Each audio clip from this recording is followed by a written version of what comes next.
HDFC 12% fall ஆனதும் எல்லாரும் பயங்கர பேனிக் ஆகிட்டாங்க. இதோட நெக்ஸ்ட் மூவ் என்னன்னு தான் பெரிய கேள்வி.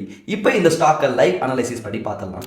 HDFC ஃபால் ஆகுறது ஒன்றும் புதுசு கிடையாது. லாஸ்ட் 2023 பிப்ரவரியில் 8% விழுந்துட்டு 12% ஏறி இருக்கு. ஃபாலோட் பை மேல மறுபடியும் 8% விழுந்துட்டு மறுபடியும் 10% ஏறி இருக்கு.